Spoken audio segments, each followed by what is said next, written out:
কবি ও নাট্যকর্মী রেণী চৌধুরীর সঙ্গে কমলাকান্ত চট্টোপাধ্যায়ের কথোপকথন। নমস্কার শ্রোতা বন্ধুরা, আজকে মানুষই আসরে আমরা পেয়েছি সাহিত্যপ্রেমী, নাট্যকর্মী এবং লিটল ম্যাগাজিনের সম্পাদিকা রেণী চৌধুরীকে। রেণীদি, আকাশবাণী শান্তিনিকেতনের স্টুডিওতে আপনাকে স্বাগত জানাই। নমস্কার। আচ্ছা রেণীদি, আপনি কবে থেকে বা কিভাবে এই কবিতা লেখা শুরু করলেন? আসলে আমি কবিতা লেখার উৎসাহ পাই বাবা কাকাদের এই সময়কার কথা বলছি। বিয়ের সময় পদ্য ছাপা হতো, সেই পদ্য পড়ে আমার বেশ একটা অন্যরকম ভালো লাগা ছিল। তখন আমি খুব ছোট্ট, মানে একটা মিল পেতাম, মানে পদ্যের একটার সঙ্গে মিল। তারপর আস্তে আস্তে ওটা একটু যখন বড় হলাম তখন ওভারল্যান্ড কাগজ একটা বের হতো, সেখানে তখন কবিতার ব্যাপার ছিল, সেগুলোকে পড়তাম। পড়তে পড়তে পড়তে তখন নিজে লিখতে শুরু করি। মানে ওইভাবে শুরুটা হয়? ওইভাবে আমার শুরু হয়। মানে পারিবারিক একটা ব্যাকগ্রাউন্ড আছে আপনাদের কবিতা লেখা? পারিবারিক, আমার বিয়ের পদ্যগুলো আমার বাবা কাকা পিসি যাদেরই বিয়ে হয়েছে সব লিখেছে আমার জেঠু। সেই থেকে মানে, তবে আমাদের বাড়িতে সেরকম ভাবে লেখার পরিবেশ সেরকম ছিল না, তবুও এগুলো জেঠু লিখতো। আমার এগুলো মিল থাকার জন্য ছোটতে তখন আমার একটা বেশ একটা ওটার মধ্যে একটা আলাদা নেশা হয়ে গিয়েছিল, যে পড়া, ওই কবিতা পড়া। তখন থেকে ওই কবিতাগুলো ওর মধ্যে একটা আলাদা আনন্দ আপনি পেতাম, যার জন্য আপনাকে ওটা পরবর্তী ক্ষেত্রে ভালোবাসার একটা পরিণত হয়। হ্যাঁ। বাহ, এই কবিতা লেখাটা শুরু করলেন কবে থেকে একটু যদি বলেন? মানে আমি ক্লাস 9 থেকে লেখাটা শুরু করি। আমার প্রথম কবিতা ছাপা হয় ইলোরাতেই। তারপরে এবার বীরভূমে বিভিন্ন, তারপরে বাইরে মানে পশ্চিমবঙ্গের সমস্ত পত্রপত্রিকাতে মোটামুটি লিটল ম্যাগাজিনগুলোতেই আমি লিখেছি। যেমন দৈনিক স্টেটমেন্টসে লিখিয়েছি, একদিনে লিখেছি, সোনালী দুঃখ, আজকের কবিতা, আলোর বেনু, কৃষ্টি, দৌড়, বিভিন্ন পত্র পত্রিকায় সব জায়গাতেই আমি লিখেছেন। আচ্ছা, এই কবিতা লেখার মধ্যে কি আনন্দ অনুভব করেন আপনি? এই কবিতাটার মধ্যে একটা আলাদা তো আনন্দ আছে, কারণ এই কবিতার মধ্যে আমি আমার প্রেম, ভালোবাসা, আমার দুঃখ, কষ্ট সবকিছুই প্রকাশ করতে পারি। মানে এটা ছাড়া তো আর সেই আনন্দটা তো আমি অন্য কোনো কিছুর মধ্যে, এইসবের মধ্যে দিয়েই প্রকাশ করতে পারি। তাই এটার মধ্যে একটা অন্যরকম ভালোবাসা, আমার ভালো লাগা। আচ্ছা, এই কবিতা লেখা তো আপনি বললেন শুরু করেছিলেন 9 থেকে, বর্তমানে আপনি কবিতা লিখছেন।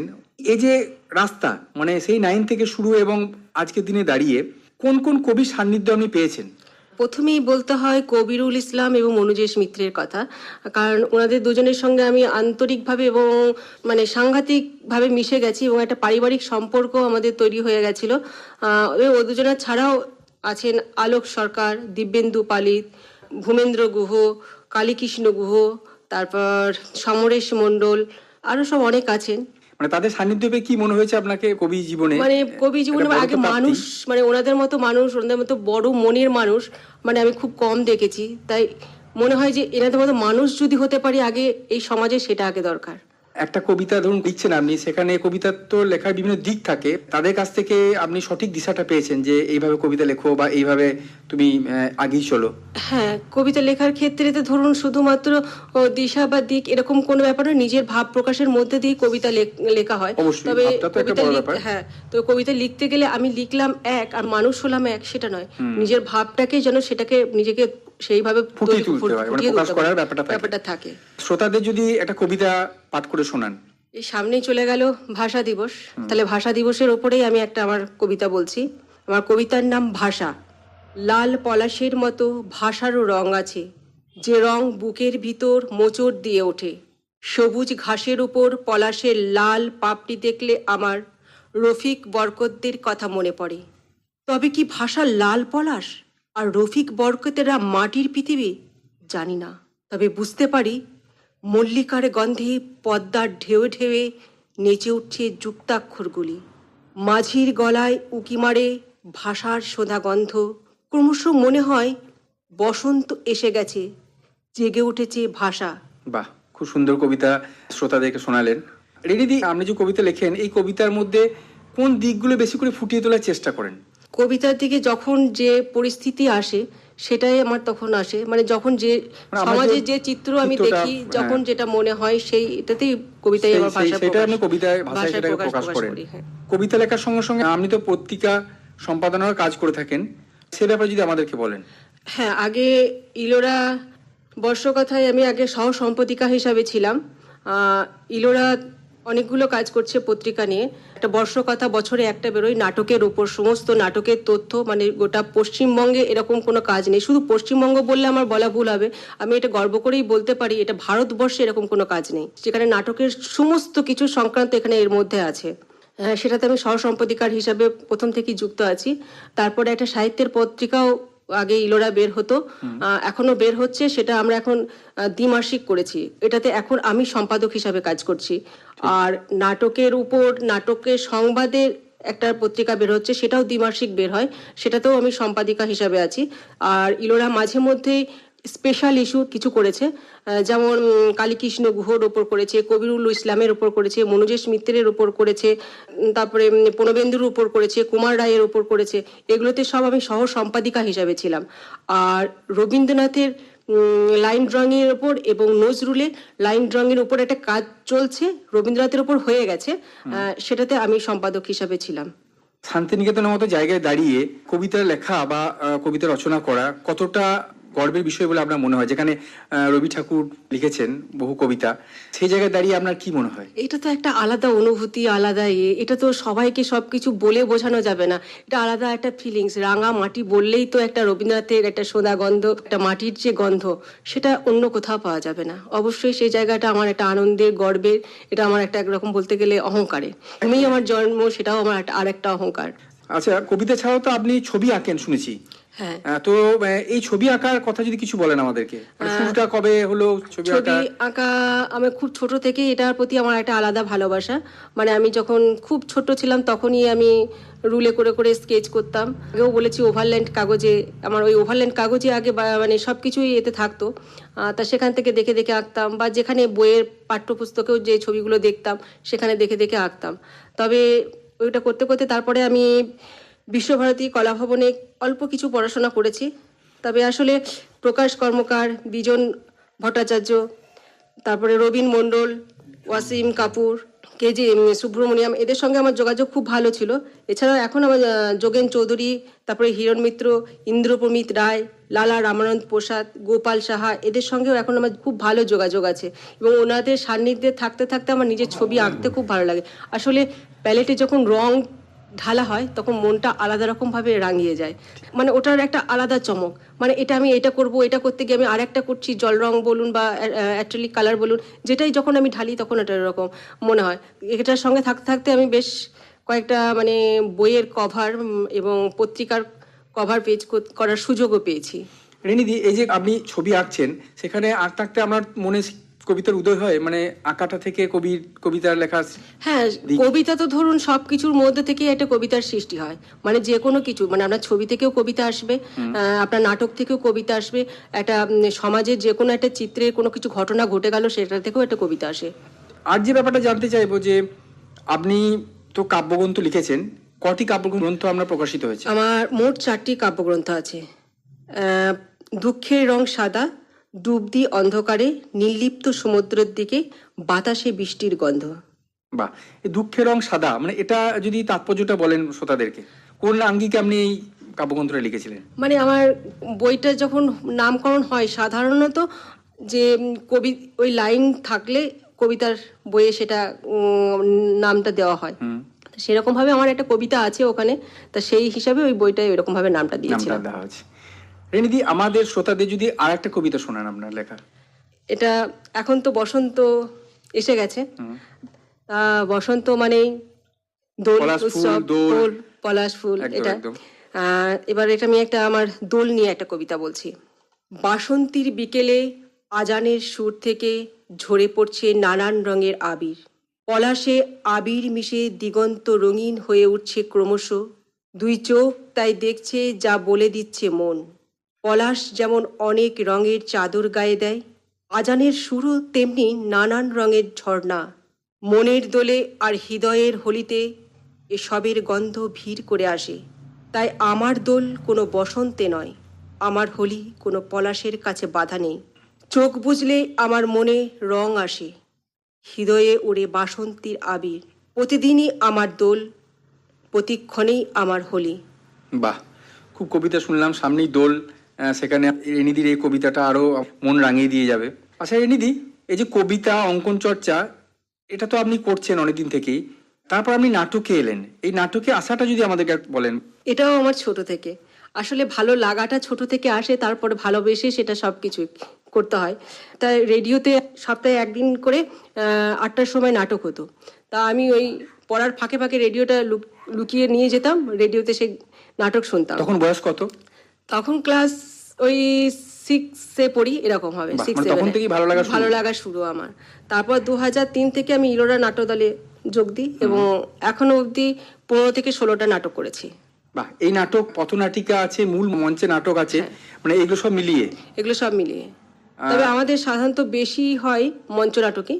মঞ্চনাটক হলেও মানে আমাদের যে নাটকগুলো আমাদেরকে সব রকম ভাবেই করি, মানে আমাদের যে সব ক্ষেত্রেই আপনার ক্ষেত্রটা কি আপনি করে নিতে পারি। করতে পারেন কিছু কিছু নাটক আছে, তবে দু একটা নাটক যেমন কবি কথা, এগুলো করা যায় না, এগুলো মঞ্চেই করতে হয়।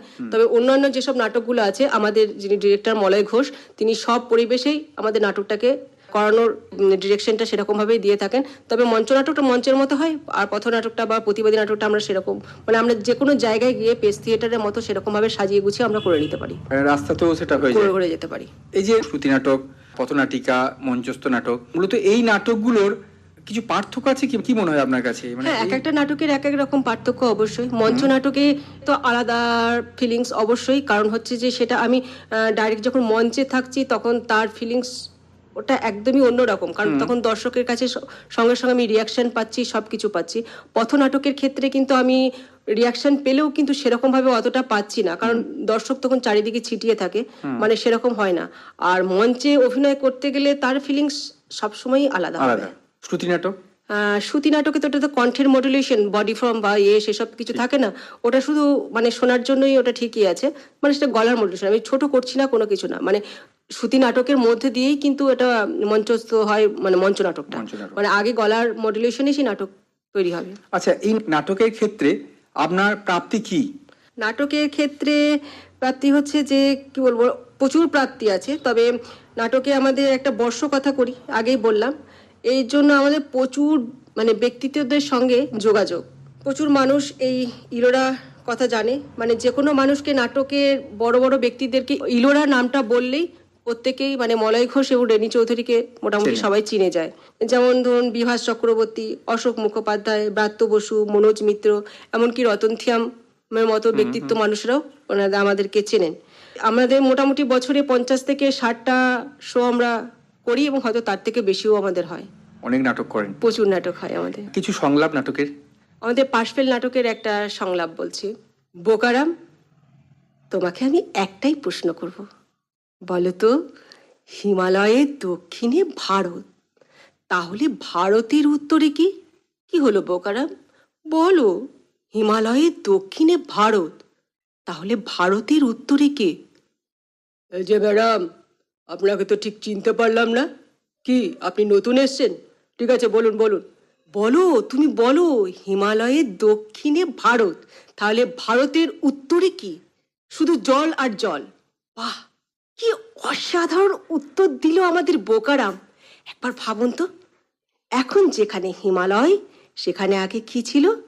তেথিস সাগর, মানে শুধু জল জল আর জল। আর এখন যেখানে হিমালয় আছে, সেখানে কি আছে? মানে শুধু বরফ। তাহলে আমাদের বোকারাম ভূগোলের উত্তর দিতে গিয়েও ইতিহাসকে টেনে আনলো। স্যার, 10 নম্বর দিন। বাহ, অপূর্ব। রেনিদি, আপনার কাছ থেকে আমরা নাটকের সংলাপ শুনলাম। রেনিদি, যারা সবেমাত্র পা রাখছে নাট্য জগতে, তাদের কি বার্তা দেবেন? দেখুন, জীবনটা এমন একটা বিষয় যে এখানে শুধু খাওয়া দাওয়া করেই বা পরিধান করেই জীবনটাকে শেষ করলে হবে না। এটা একটা উপলব্ধির জীবন। সেই উপলব্ধির জন্য সংস্কৃতি চর্চা খুব প্রয়োজন।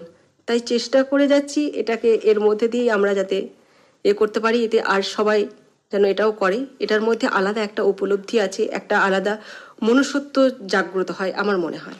আচ্ছা, বর্তমান প্রজন্ম কি মনে হয় যে এই সাহিত্য চর্চা, নাটক, এইগুলোতে কতটা আগ্রহী? আমি বলবো না যে একদমই নেই, তবে আছে। তবে বাড়ির পরিবেশটাকেও ঠিক সেরকমভাবে আনতে হবে, কারণ এখন বাড়ির গার্জেনদের ম্যাক্সিমামগুলোই আমি শুনি, মানে বেশিরভাগ গার্জেনরাই এখন শুধু বইমুখী করতে চাইছে, তারা অন্য কোনো দিকটাকে অতটা নাই। কতটা নাম্বার পাচ্ছে, নাম্বারের বোঝা বয়ে নিয়ে সারা জীবন কতটা আর যেতে একটা পারবে। ছেলেগুলোকে সবসময় একটা কম্পিটিশনের মানসিকতায় আনছে যে ও এত বেশি পাচ্ছে, এতে বাচ্চাদের মনে একটা এফেক্ট হয়, বড় এফেক্ট হচ্ছে। ভীষণ ভাবে এফেক্ট।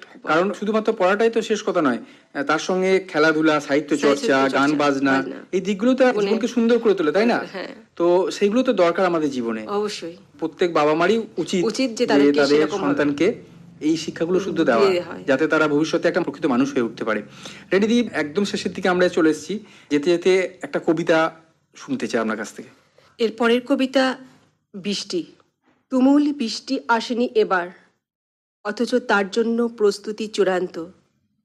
মেঘে মেঘে আকাশ ঢাকা হলে মনে হয় চারিদিক অন্ধকার, মনে হয় কারো গর্ভে শুয়ে আছি আমি, অপেক্ষার রং গায়ে মেখে দীর্ঘ এ শুয়ে থাকা। কবে নামবে বৃষ্টি আবার, সেই তুমুল বৃষ্টি। শ্রোতারা, আজকে আমাদের সঙ্গে ছিলেন সাহিত্যপ্রেমিক, নাট্যকর্মী এবং লিটিল ম্যাগাজিনের সম্পাদিকা রেনি চৌধুরী। রেনিদির কাছ থেকে আমরা অনেক কিছুই জানলাম, রেনিদির কবিতা শুনলাম এবং কিভাবে প্রকৃত মানুষ হয়ে ওঠা যায় সেটা রেনিদির মুখ থেকে আমরা শুনলাম। রেনিদি, আপনাকে অনেক অনেক ধন্যবাদ আমাদের স্টুডিওতে আসার জন্য। ভালো থাকবেন, সুস্থ থাকবেন। হ্যাঁ, আপনারা ভালো থাকবেন, সুস্থ থাকবেন, সকলকে এটুকুই অনুরোধ।